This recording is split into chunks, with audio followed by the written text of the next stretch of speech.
Hamas और Israeli forces में जारी लड़ाई में गजा पर इसराइली हमलों के बाद ईरान का सख्त रद्द-ए-अमल सामने आ गया। ईरान इसराइल को सख्त अल्फाज में धमकी दे दी। ईरानी वजीर खारजा हुसैन अमीर अब्दुल्लाहियान का कहना है कि इसराइल को गजा पर हमलों की इजाज़त नहीं दी जाएगी और खबरदार किया कि अगर गजा में इसराइल के फ़लस्तीनियों के खिलाफ जंगी जराइम बंद न हुए तो मज़ामती फ़ोर्स अगले चंद घंटों में पेश की कार्रवाई कर सकती है। मज़ामती महाज या फोर्स खित्ते में फोर्सेस का एक इत्तेहाद है जिसमें हिजबुल्लाह भी शामिल है जो लबनान का ताकतवर ग्रोह है और उसे ईरान की हिमायत हासिल है। मज़ामती महाज में वो ग्रोह भी शामिल हैं जिनकी ईरान शाम में हिमायत करता है और शाम की सरहद भी इसराइल से मिलती है। हालिया दिनों में ईरान ने मुतादिद बार इसराइल और हमास जंग के बढ़ने के खतरे की बात की है, लेकिन ईरानी वज़ीर ख़ारजा का ताज़ा बयान इस हवाले से अभी तक की सबसे सख्त धमकी है कि ये लड़ाई फैल सकती है और एक इलाकाई तनाज़े में बदल सकती है। हिजबुल्लाह के पास हथियारों का एक वसी ज़ख़ीरा है जिसमें इसराइली इलाके में अंतर तक मार करने की सलाहियत रखने वाले मिसाइल और दसियों हज़ार तरबियत याफ्ता जंगजू हैं। मगरबी ममालिक ने तेहरान को सूरत हाल को मज़ीद ख़राब करने से खबरदार कर दिया, लेकिन कुछ लोगों का ख्याल है कि अगर इसराइल गजा में ज़मीनी कार्रवाई करता है तो यहाँ के जंगजू ये फैसला कर सकते हैं कि इसराइल को जवाब देना चाहिए। अमेरिका की जानिब से ईरान को इस तनाज़े को भड़काने से रोकने के लिए इंतबाह जारी किया गया और इसराइल का कहना है कि अगर हिजबुल्लाह भी तनाज़े का हिस्सा बन जाता है तो वो उसे मुंह तोड़ जवाब देने के लिए तैयार है।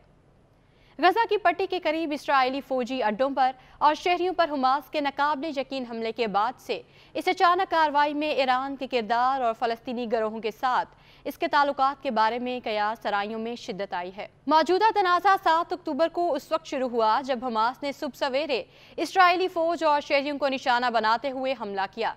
इस हमले में 1000 से ज़ायद इसराइली हलाक हो चुके हैं और हमास ने तकरीबन 200 अफराद को यरगमाल बना लिया है। इसके जवाब में इसराइल ने गुंजान आबाद गजा पट्टी पर फ़ज़ाई हमले किए। अब तक तकरीबन 3000 फ़लस्तीनी शहीद हो चुके हैं। इसराइल ने गजा में मुकम्मल लॉकडाउन नाफिज कर दिया है।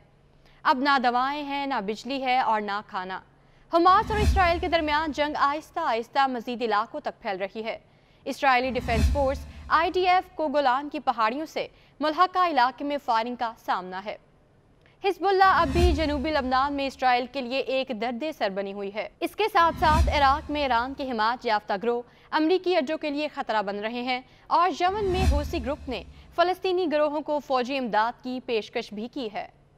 अगरचे ईरानी हुकाम ने इसराइल पर हमास के हमले को फ़लस्तीन की फतह करार दिया है, लेकिन उन्होंने इस हमले की मनसूबाबंदी में तेहरान के मुलव्विस होने की वाज़ेह तरदीद की है। दूसरी जानिब अमेरिका और इसराइल ने भी ऐसे कोई ठोस शवाहिद मिलने की तरदीद की है जो इस हमले में ईरान के किरदार को साबित करते हैं। इसराइल की जानिब से ज़मीनी और फ़ज़ाई मुहासरे के पेश नज़र गजा में मौजूद ग्रुपों को बरकरार रखने के लिए ईरान की माली मुआवनत और दीगर अस्करी मदद इंतहाई अहमियत की हामिल है। मौजूदा जंग के दरमियान ये पूछना ज़रूरी है कि ईरान फ़लस्तीनी गिरोहों की हिमायत करने वाला सबसे ताकतवर मुल्क कैसे बन गया और इस हिमायत की अक्कासी इसके तर्ज़ अमल में कैसे होती है। 1979 में ईरान के इस्लामी इनकलाब के बाद से तेहरान फ़लस्तीनी मिशन की हिमायत बड़े फ़ख्रिया अंदाज से करता आ रहा है। इस्लामी जमहूरिया ईरान के बानी आयतुल्लाह रूहुल्लाह ख़मीनी ने इसराइल का मवाजना कैंसर जैसी बीमारी से किया है।